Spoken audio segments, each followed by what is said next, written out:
So Tim, after living in Hawaii for 15 years and then moving back to Tampa, Florida, what did that look like for your practice and your clients in Hawaii? Now, the interesting thing about Hawaii is I didn't think I was going to be taking a lot of cases in Hawaii because I left Hawaii. And when we had our law firm out there, our law firm was really the premier law firm in Hawaii doing court-martial defense. And we took probably the majority of the cases for civilian counsel in Hawaii. We were, taking case after case after case in Hawaii. And when I left, the phones were really blowing up from Hawaii to take cases, and people really didn't care whether I was in Hawaii or whether I was in Tampa. For a period of time, I just wasn't taking as many cases in Hawaii, and it wasn't an issue of not getting calls or requests. It was just an issue of choice because I was really trying to focus, the practice on the Southeast. But over the last year and a half, really in particular this year, I started taking cases in Hawaii more because I get call after call after call saying, hey, sir, are you taking cases in Hawaii? Because they talked to a lot of the local attorneys out there.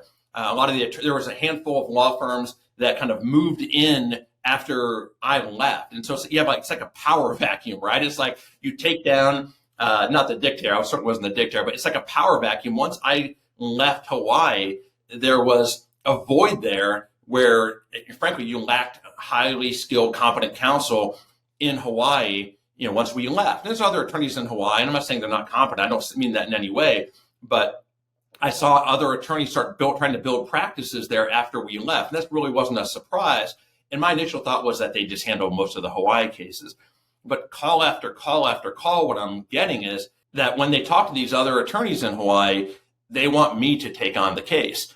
And they don't care if they've got to fly me from Tampa. They don't care if they've got to fly me from anywhere in the world. They want our law firm to represent them because what we do is we are the trial lawyers who go in and win jury trials. And so I've taken, I think, 3 Hawaii cases in the last year. We've won all 3. And every time I come back, it is, are you back? Are you back? And I'm absolutely not back. I don't have a law firm there. I'm not going to have a law firm again in Hawaii. I absolutely love the state of Florida and have no intention of leaving. But for the right cases, by the right cases means if you are accused of some very serious crimes, typically it's sexual assault, and not just sexual assault. If you've been falsely accused, you've got my attention, right? And so I really try to focus on service members who I believe, after talking with them, have been falsely accused of sexual assault. And now they're just getting screwed over by the system. They've been kind of placed in this military system, which is designed to grind them up and to get a conviction.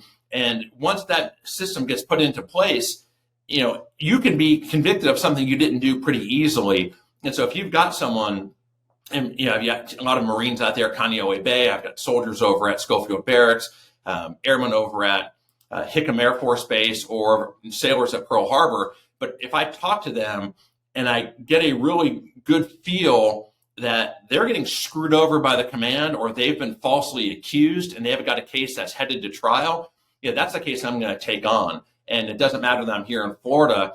As long as they're willing to cover those travel expenses to get me there, I will go out there and try that case and do my damnedest to win it.